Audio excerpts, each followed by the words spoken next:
நம்ம பண்ணையில் இருக்கக்கூடிய 3 மாடுகளை பற்றியும் அது எவ்வளோ கறவை கறக்குது, அதில் எதுனா நோய் இருக்கா, அதை நம்ம எப்படி மேனேஜ் பண்ணுறோம், அதேமாரி அதோட பராமரிப்பு இவ்வளோ நாள் நம்ம என்ன தப்பு பண்ணிகிட்டு இருந்தோம், அதை இப்போ எப்படி நான் திருத்திட்டு வரேன், அதை பற்றி தான் பார்க்க போகிறோம்.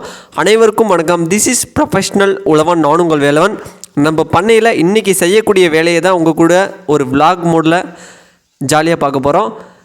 வீடியோக்கு ஒரு லைக்கை போட்டு விட்ருங்க, நம்ம சேனலை சப்ஸ்கிரைப் பண்ணி விட்ருங்க. நம்ம சேனலுக்கு புதிய நபராக இருந்தால் என்னோட பேர் வேலவன். நாம் பார்த்திங்கன்னா மாடு வளர்ப்பை பற்றி நம்ம சொந்த பண்ணை அனுபவத்தை உங்கள்கிட்ட பகிர்ந்து கொள்வேன்.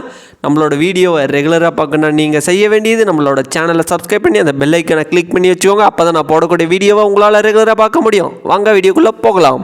ரொம்ப சுற்றி வலிக்காமல் ஃபஸ்ட்டு பார்த்தீங்கன்னா நம்ம ஒரு வெள்ளை மாட்டை கழுவுறதுக்கு தள்ளிட்டு இருக்கோம். இது பார்த்தீங்கன்னா ஆக்சுவலாக இன்றைக்கி பார்த்தீங்கன்னா மாட்டை வந்து 2வது நாளாக கழுவி கொண்டு இருக்கிறேன். வாரத்தில் பார்த்தீங்கன்னா ஒரு 2 நாள் தான் கேப் ஆகிடுச்சு, 2வது நாளே கழுவுறோம். என்ன காரணம் அப்படின்னு எல்லாருக்கும் ஒரு கேள்வி இருக்கும்.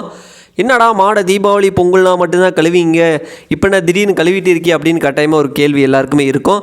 என்ன காரணம்னு பார்த்தீங்கன்னா மாடுகள் மீது அதிகமாக ஈக்கள் கடிச்சிட்டு இருக்குங்க. அதை கண்ட்ரோல் பண்ணோன்னா ஃபஸ்ட்டு மாட்டை க்ளீனாக வச்சுக்கணும். அடுத்து பார்த்திங்கன்னா அந்த நம்ம மாடுகள் கட்டக்கூடிய இடம் அப்படின்னு பார்த்திங்கன்னா சிமெண்ட்டு தரை, அப்புறம் இரவு நேரத்தில் மண் தரை. அதில் பார்த்திங்கன்னா சிமெண்ட்டு தரையில் கட்டும் போது மேஜராக அந்த கால் தொடையில் பார்த்திங்கன்னா புண்ணாயிடுச்சு. அதுக்கு மருந்து போடணும் இல்லைங்களா, அதனால் பார்த்திங்கன்னா அந்த ஒரு மாட்டுக்கு மட்டும்தான் அந்த இஷ்யூ இருக்குது, மற்ற மாடுகள்லாம் எதுவும் கிடையாது. அதனால் பார்த்திங்கன்னா ஃபுல்லாக க்ளீனாக கழுவிட்டு மருந்து போட்டு விடணும்.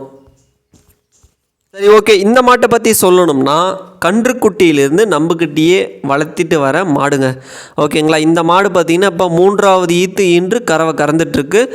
கிட்டத்தட்ட இந்த கன்று பார்த்திங்கன்னா ஒரு 5 வருடங்களாக நம்பக்கிட்ட இருக்குது, சரிங்களா. இது கன்றாக இருந்ததுலேருந்து இன்றைக்கி கறவை கறக்கிற வரைக்கும் நம்பக்கிட்டு தான் இருக்குது. இதோட குணாதிசயம் அப்படின்னு பார்த்திங்கன்னா நல்லா சாஃப்டான மாடு. இந்த முட்டுறது, உதைக்கிறது, இது மாதிரி விஷயங்கள் எதுவுமே செய்கிறது கிடையாது. பிகாஸ் நம்ம அதை வளர்த்திட்டு வந்த விதம் அப்படி, அதனால் நமக்கு ஏற்ற மாதிரி நல்லா பர்ஃபெக்டாக இருக்குது, சரிங்களா. ஏன்னா சொந்தமாக நம்ம வளர்த்தும் பொழுது எந்த மாடுகளாக இருந்தாலும் நம்ம பண்ணைக்கு ஏற்றவாறு மட்டும்தான் இருக்கும், ஓகேங்களா. நீங்கள் ஒரு சில கன்றுக்குட்டிகள் பார்த்தீங்கன்னா மிரளியாக இருக்கும். அதற்கு என்ன காரணமாக இருக்குன்னா நீங்கள் அதை பக்கம் போயிட்டு கொஞ்சம் நீவி விட்டிங்கன்னா உங்கள்கிட்ட அடாப்ட் ஆகிக்கும். ஆனால் நீங்கள் ஓரளவு அதை எதனா துன்புறுத்தி அடிச்சிட்டு இருந்தீங்கன்னா அந்த கன்றுக்குட்டி பார்த்திங்கன்னா உங்களை பார்த்து மிரளும், பயப்படும். இது மாதிரி இருக்கும்போது பார்த்திங்கன்னா அந்த கன்றுக்குட்டி பக்கமே சேர்த்தாது. ஆனால் இந்த மாட்டுக்கிட்ட அது மாதிரி பிரச்சனையே இருக்காது. நம்ம பாருங்கள், அந்த ப்ரெஷ்ஷில் தேய்ச்சிட்ருக்கேன், அது பாட்டு அமைதியாக நிச்சிட்ருக்கு. ஃபஸ்ட்டு ஒரு கொஞ்சம் நேரம் பயந்துச்சு, ஐயோ தண்ணி ஊற்றுறானேன்னு. ஆனால் ப்ரெஷ்ஷை வச்சு நம்ம கழுவும் போது பார்த்திங்கன்னா அந்த மாடு நல்லா அமைதியாக சைலண்ட்டாக பொறுமையாக குளிச்சிட்டு இருந்தது. ஏன்னா மாடுகளுக்கு குளியல் என்பது மிக மிக அவசியமான ஒன்று. இப்போ ஒன்றும் இல்லை, நாமளே பார்த்திங்கன்னா ஒரு 1 வீக் குளிக்கலாம் எப்படி இருக்குது நீங்களே யோசிச்சு பாருங்கள். 1 வீக் ஃபஸ்ட்டு குளிக்காமல் இருந்திருக்கீங்களா அப்படின்றத சொல்லுங்கள் ஃபஸ்ட்டு. ஆனால் மாடுகள் அப்படின்றத நாம் குளிக்க வச்சா மட்டும்தான் குளிக்குங்க. மற்றபடி அதுக்கே வாயை திறந்து நான் குளிக்கிறேன்டா அப்படின்னு அதால் கேட்க முடியாது, சரிங்களா. அதனால் மாடுகளாக வாரத்திற்கு ஒரு முறை கழுவிக்கோங்க. க்ளீனாக இருக்கும், நல்லா சுத்தமாகவும் இருக்கும், அதுவும் ஆரோக்கியமாக இருக்கும், ஓகேங்களா. நம்ம பார்த்திங்கன்னா அது சைடில் இருக்கிற சாணியெலாம் போகிற அளவுக்கு நல்லா தேய்ச்சி கழுவிட்டு இருந்தேன். கிட்டத்தட்ட ஒரு மாடு ஒரு 5 நிமிஷம் அந்த அளவில் தான் கழுவிட்டு இருந்தேன். இந்த வீடியோ பார்த்திங்கன்னா நான் வேகமாக ஓட்டுறது, கட் பண்ணி போகிறது, அது எது மாதிரியான விஷயங்களும் செய்யலை. என்ன காரணம்னா இந்த மாட்டை பற்றி இன்னும் பேசக்கூடிய விஷயங்கள் இருக்குது. நீங்கள் ஒரு மாடு வாங்கணும் அப்படின்னு ஆசைப்பட்டீங்கன்னா இப்போ நான் காட்டுறேன் பார்த்தீங்களா வீடியோவில் கழுவிட்டு இருக்கலாம், அந்த மாதிரி கூட தேர்ந்தெடுத்து வாங்கலாம். கிட்டத்தட்ட 100% ஒரு மாடு ப்ராஃபிட்டாக போனால் இந்த மாதிரி தான் இருக்கணும் அப்படின்னு நான் கேரண்டியாக சொல்லுவேன். என்னப்பா காரணம் அப்படின்னு உங்களுக்கு கேட்க தோணும். ஏன்னா பார்த்தீங்கன்னா ஃபஸ்ட்டு ஸ்டார்டிங்கில் பார்த்தீங்கன்னா அந்த மாடு முதல் ஈத்தில் 15 லிட்டர் கறவை இருந்தது, 2வது ஈத்தில் 18, 17, 3வது ஈத்தில் 20, ஓகேங்களா. கறவையோட அளவு வந்து ப்ராப்பராக போயிட்டு இருக்குதுன்னா இந்த ஒரே ஒரு மாடு மட்டும்தான். ஹெச்எஃப் மாட்டில் கன்றுக்கு கன்று கறவையோட அளவு அதிகமாக இருக்குதுன்னா இது ஒன்று மட்டும்தாங்க நம்ம பண்ணையில் நீண்ட நாளாக நிரந்தரமாக இருக்குது. மற்ற மாடுகள் இருந்துச்சு, அதெல்லாம் சேல் பண்ணிட்டோம். பட் நம்மக்கிட்ட இருக்கிற பசுந்தீவனத்துக்கு ஏற்ற வகையில் மாடை வச்சுக்கிட்டால் மட்டும்தான் நம்மக்கிட்ட லாஸ் ஆகாமல் நம்மளோட பண்ணையை எடுத்துகிட்டு போக முடியும்.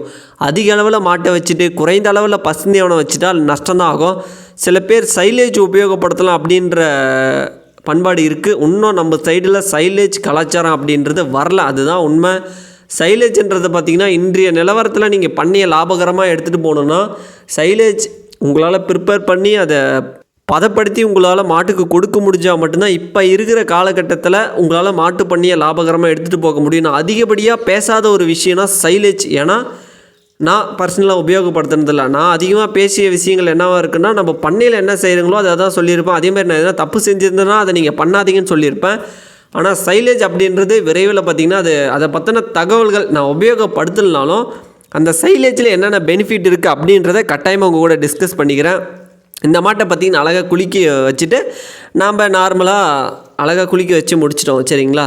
இந்த மாட்டை நல்லா ஃப்ரெஷ்ஷாக நிச்சிடுச்சு அடித்து கொஞ்சம் நேரம் வெயிலில் விட்டால் அது பார்த்திங்கன்னா நல்லா உலர்ந்து காஞ்சி விடும். அதனால் பார்த்திங்கன்னா அப்படியே விட்டுவிடும். இந்த மாடு பார்த்திங்கன்னா செகல மாடு. ஓகேங்களா? இந்த மாடு பார்த்திங்கன்னா இதுவும் கன்றிலிருந்து நம்ம கூடயே இருக்கிற மாடு. லாஸ்ட்டாக அந்த மாட்டுக்கு பார்த்திங்கன்னா பேர் எதுவும் வைக்கலைங்க. உங்களுக்கு எதுனா பேர் தெரிஞ்சால் சொல்லிட்டு போங்க, அந்த மாட்டுக்கு வச்சிடலாம். ஓகேங்களா? கண்டினியூஸாக ஒரு பேரை கமெண்ட் பண்ணிவிட்டு ஒரு 3 வாட்டி ஒரு பேரை கமெண்ட் பண்ணிங்கன்னா அந்த பேரை அந்த மாட்டிற்கு கட்டாயமாக வைக்கப்படும். ஏன்னா நம்ம மாடுகளை இந்த மாடை பார்த்திங்கன்னா நம்ம வீட்டில் வந்து கொம்பு மாடு அப்படின்னு சொல்லி பழகிட்டோம். இந்தாட்டு இருக்கிற மாடு சின்ராசு மாடுன்னு சொல்லுவோம். ஏன்னா பாரம்பரியமாக இருக்கிறனால ஏழை சின்ராசுன்ற மாதிரி தான். இந்த மாட்டை பற்றி சொல்லணுன்னா ஓகேங்க, ஒரு ஜெர்சி மாடு எவ்வளோ கறவை கறக்கணுமோ அது நல்லா சூப்பராகவே கறக்குது. இது பார்த்திங்கன்னா ஒரு 3வது ஈத்து கன்று மாடு தான். சரிங்களா? இதோட கறவை அப்படின்றது பார்த்திங்கன்னா நம்ம ஆவரேஜாக ஒரு 15 லிட்ரு அதற்குள்ளே தான் இருக்கும். 14 லிட்ரு காலையில் பார்த்திங்கன்னா ஒரு 6 லிட்ரு கறக்குது. மாலை நேரத்தில் பார்த்திங்கன்னா ஒரு 5 அந்தளவு தான் வருது. மொத்தம் 11 லிட்டர் தான். ஏன்னா பார்த்திங்கன்னா செனை பிடிக்காமல் லேட் ஆகிட்டு இருக்கனால இதோட கறவை என்பது குறைஞ்சிருச்சு. ஜெர்சி மாட்டின் கறவை காலம் 3 மாதம் தான் நிரந்தரமாக இருக்குன்னு சொல்லியிருக்கேன். பார்த்துருக்கீங்களா? அதுலேருந்து 15லேருந்து குறைஞ்சி வந்து தான் இப்போ 11 லிட்டரு இருக்குது. இன்றைய நாளில் இன்றைக்கி நீங்கள் வீடியோ பார்க்குறீங்கன்னா இன்றைக்கி நாளில் 11 லிட்டரு தான் கறவை இருக்குது அப்படின்றத சொல்கிறேன். இன்னொரு விஷயம் என்ன ஆகிடுச்சுன்னா, கேன்சர் கேள்விப்பட்டிருக்கீங்களா? மாட்டுக்கு கேன்சர் வருமா அப்படின்னு ஒரு கேள்வி வரலாம். இந்த மாட்டுக்கு இருக்குது. என்னப்பா ஜெர்சி மாட்டுக்கெலாம் இது மாதிரி இஷ்யூ இருக்குமான்னு கேட்பீங்க கட்டாயமாக. கழுத்தில் பார்த்தீங்கன்னா ஒரு கட்டிங்க, அது பார்த்தீங்கன்னா ஒன்றும் பெருசாலாம் இஷ்யூ ஆகுறதில்ல, கொப்பளை மாதிரி வைக்கிது. ஒரு கொஞ்ச நாள் சீல் பிடிக்குது. அதை உடச்சி க்ளீன் பண்ணி சுத்தம் பண்ணி மஞ்சள் போட்டு விட்டுட்டோங்கன்னா அகைன் ஒரு கொஞ்ச நாள் கழித்து மீண்டும் வருது. இது என்னன்னு கேட்கும்போது டாக்டர்கிட்ட, சார் இது வந்து பார்த்திங்கன்னா கேன்சரு, இது மாதிரி இது வந்துட்டு தான் இருக்கும். இது இருக்கிறனால மாட்டுக்கு எந்த வித பிரச்சனையும் கிடையாது, பாலில் எந்த வகையான பிரச்சனையும் கிடையாது, நீங்கள் மாட்டை தைரியமாக வளர்த்தலாம்.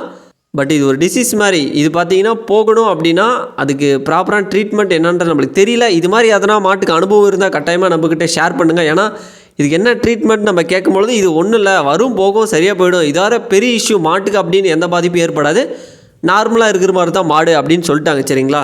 பட் இருந்தாலும் எனக்கு ஒரு பயம்தான். உங்களுக்கு எதனா வேறு எதனா மாடுக்கு இது மாதிரி எதனா உங்களுக்கு இருந்த அனுபவம் இருக்கா, நீங்கள் எதனா ட்ரீட்மெண்ட் பண்ணி சக்ஸஸ் பண்ணிங்களா அப்படின்றத மறக்காமல் கமெண்டில் போட்டு விடுங்க. சரிங்களா? இது பார்த்திங்கன்னா 2வது மாடு. ஓகேங்களா? 3வதாக ஒரு மாடை பற்றி பேசி ஆகணும். அந்த 3வதாக இருக்கிற HF அது ஒன்று மட்டும்தான் நம்ம பண்ணையிலேயே வெளியிலேருந்து வாங்கிட்டு வந்து கறவை கறக்கிற மாடுங்க. அதோட விலை அப்படின்னு பார்த்தீங்கன்னா 1,05,000 உண்மையாக சொல்லிடுறேன். ஓகேங்களா? அந்த மாட்டை பற்றி நான் அடுத்த பதிவில் தெளிவாக பேசுகிறேன். ஏன்னா அந்த மாடுகளை பற்றி ஏகப்பட்ட விஷயங்கள் பேசணும். ஒரு மாடு எப்படி பார்த்து வாங்கவே கூடாதோ அந்த மாதிரி வாங்கப்பட்ட மாடு தான் லட்சாதிபதி என்ற லட்சு. சரிங்களா? அந்த மாடு எக்ஸ்பீரியன்ஸ் நம்மளுக்கு நஷ்டமாக இருந்தாலும் உங்களுக்கு இது மாதிரி போய் மாட்டிக்காதீங்க அப்படின்றதுக்கு ஒரு சூப்பரான அனுபவமாக இருக்கும். அந்த பதிவை மட்டும் நான் அடுத்த நாள் கொடுக்குறேன். ஏன்னா இந்த வீடியோவே பார்த்திங்கன்னா கிட்டத்தட்ட இவ்வளோ நேரம் ஆகிடுச்சு. ஃபஸ்ட்டு மாடை பார்த்தீங்கன்னா கொம்பு மாடு, அதோட பேர் நீங்கள் கமெண்ட் பண்ணுங்கள். 2வதுக்கு சின்ராசு, இதுக்கும் பேர் தெரிஞ்சால் நல்ல பேராக சொல்லுங்கள், லேடிஸ் பேரை வச்சிடலாம். ஓகேங்க. அடுத்து பார்த்திங்கன்னா லட்சுவை பற்றி நாளை பார்ப்போம். அடுத்த பதிவில் சந்திக்கிறேன். அதுவரை உங்களிடமிருந்தே விடைபெறுவது அன்பார்ந்த உழவன். நன்றி, வணக்கம்.